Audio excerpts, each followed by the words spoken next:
Welcome. You're with the Nasty Pastor.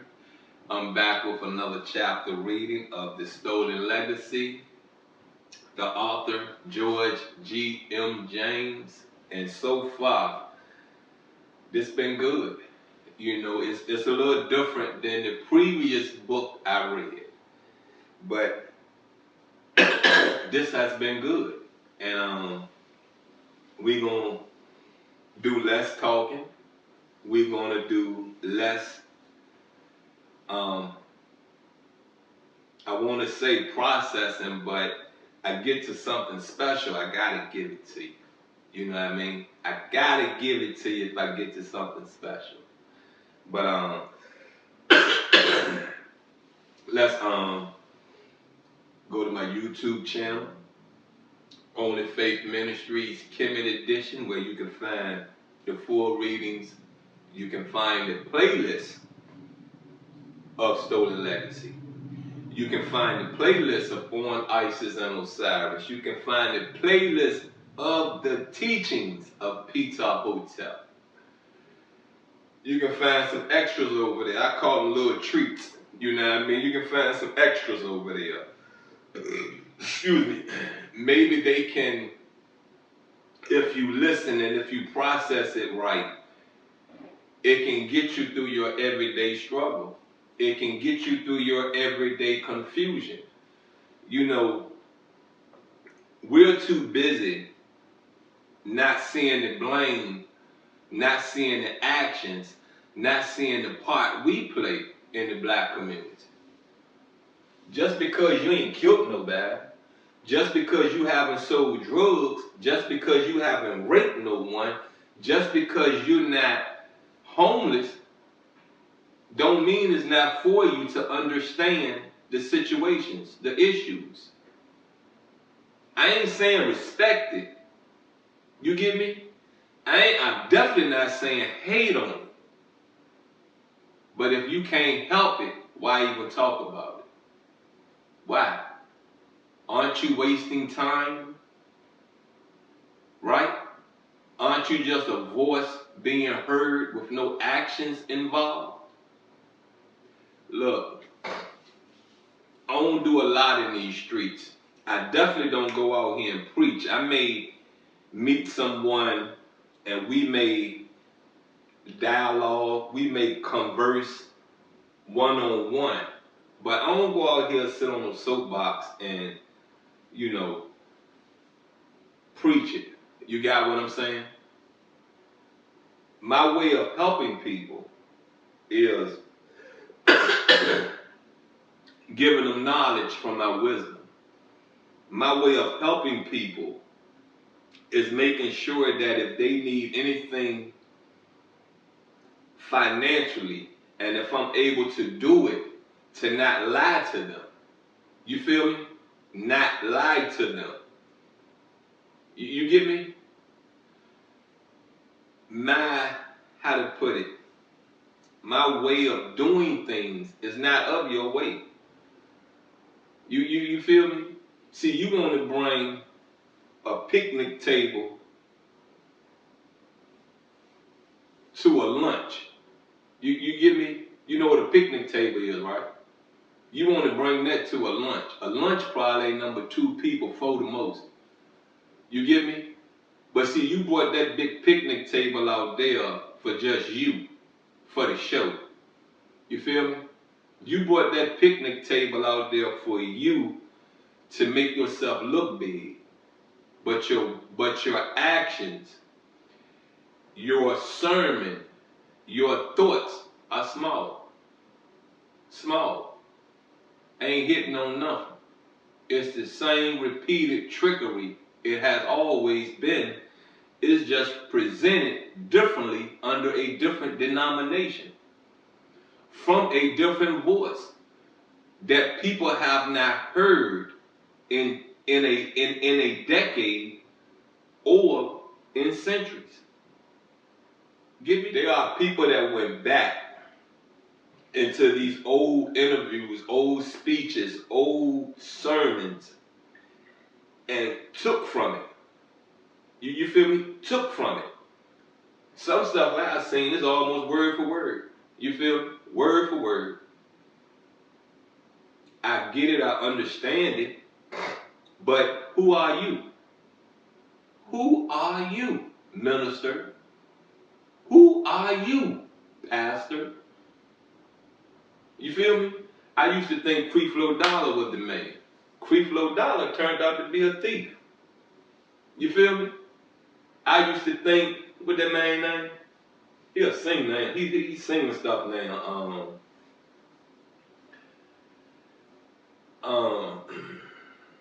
Anywho, I used to think this man was, you know what I mean? That man was an adulteress in his marriage, and to be honest with you, if all he was doing looking at porn, why did he speak up? Why did he allow himself to be crucified? Because there were things that didn't come out in the media that they had already talked to him about to shut him up, to sit him down.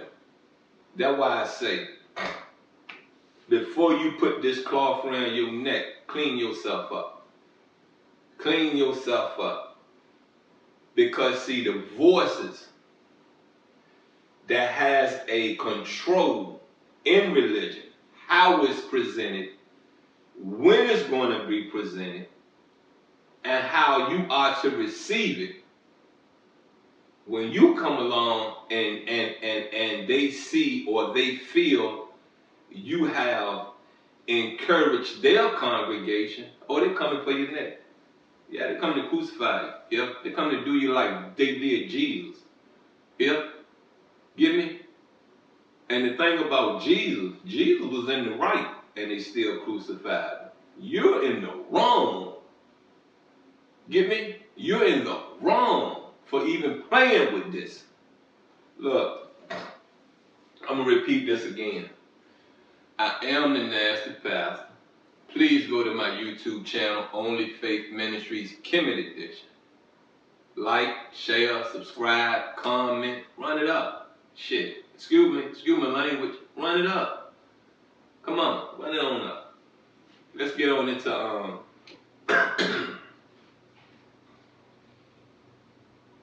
part 4 of Stolen Legacy Introduction. The title says the compilation of the history of Greek philosophy was the plan of Aristotle executed by his school.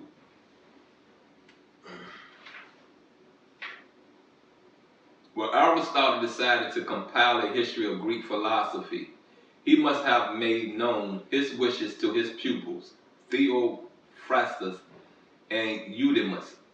For no sooner did he produce his metaphysics than Theophrastus followed him by publishing 18 books on the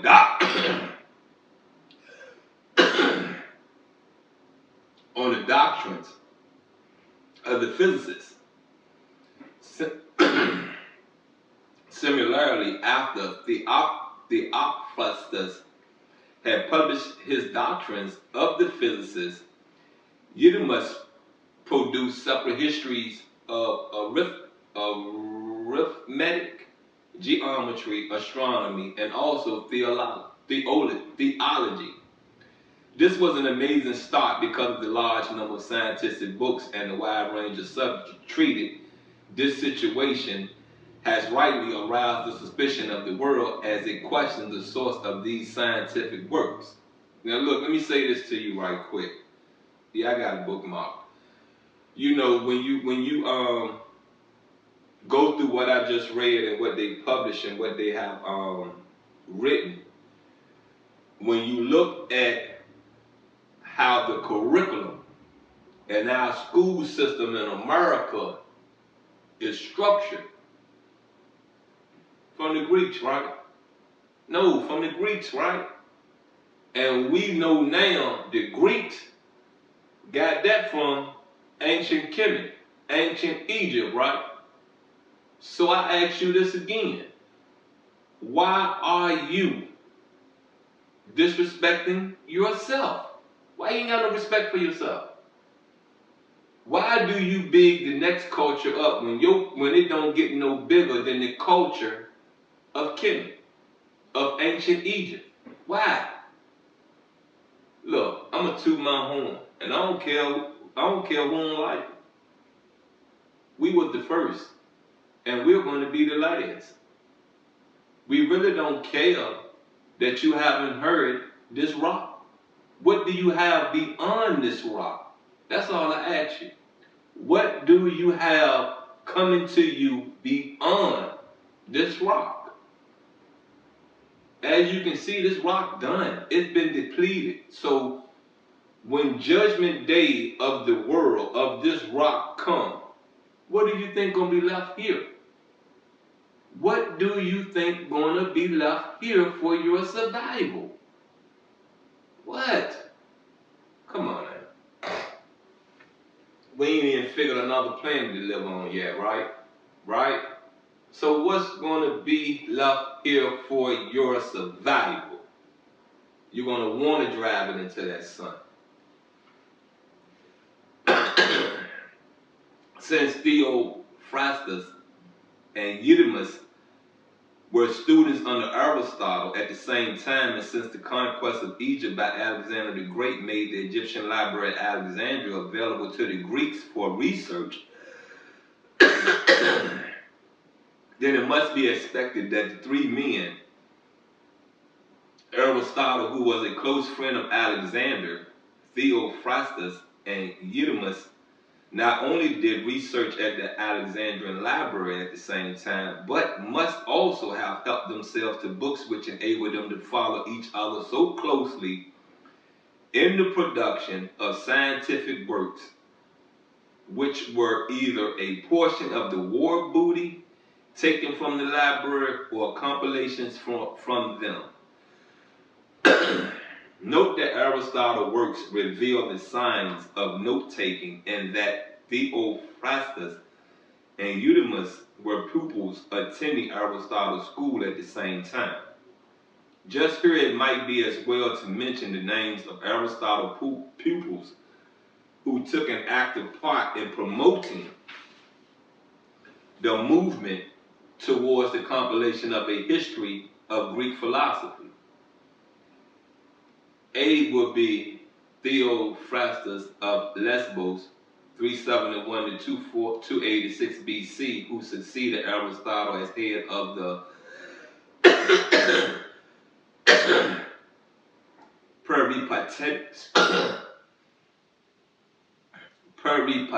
school. As elsewhere mentioned, he is said to have produced 18 books on the doctrines of physics. Who were these physicists? Greek or Egyptians? Just think of it. B would be Eudemus of Rhodes, a contemporary of Theophrastus, with whom he also attended Aristotle's school. He is said to have produced histories of arithmetic, geometry, astronomy, and theology, as elsewhere mentioned. What was the source of the data of the histories of these sciences, which must have taken any nation thousands of years to develop? Greece or Egypt? Just think of it. What I'm gonna do for the rest of this is oh man, we'll be good. Come on. C. Andronicus of Rhodes, an electric of Aristotle's school and editor of his books, BC 70. These men worked together with Aristotle metaphysics, which contained a critical summary of the doctrines of all preceding philosophers, seem to form the nucleus of a compilation of what has been called the history of Greek philosophy. Zeller's History of Greek Philosophy, Introduction, page 7 through 14. The next movement was the organization of an association called the Learned Study of Aristotle's Writings, whose members were Theophrastus and Andronicus, who were both closely connected with the school of Aristotle. The function of this association was to identify the literature and doctrines of philosophy with their so-called respective authors, And in order to accomplish this, the alumni of Aristotle School and his friends were encouraged to enter upon a research for Aristotle's work and to write commentaries on them. In addition to this, the Learned Association also encouraged research for the recovery of what has been named fragments or remnants of a book, which is supposed to have once existed and to have borne the common title Periphyseos, concerning nature. Here again, those who went out in search of Periphyseos or its remnants were the alumni of Aristotle School and its friends, but their efforts to establish authorship was a failure. Now you get why they couldn't complete the authorship, right? Because see, Greek mythology is ancient Kemet, ancient Egypt mythology. And A. Theophrastus found that only 2 lines of Periphyseos supposed to have been written by the Anaximander. B. Sextus and Proclus of the 5th century A.D. That's that after Christ stuff, you know what I mean? And Simplicius of the 6th century A.D. are said to have found a copy of Periphyseos supposed to have been produced by Parmenides. C. In addition, the name of Simplicius is also associated with a copy of Periphyseos, which is supposed to have been produced by Anaxagoras. So much for Periphyseos and the fragments, and so much for the attempt of the Learned Association for the study of Aristotle's works, which has failed because of lack of evidence, as has elsewhere been pointed out. The recovery of 2 copies and 2 lines of Periphyseos is not proof that all Greek philosophers wrote Periphyseos, or even that the name assigned to them were their bona fide authors.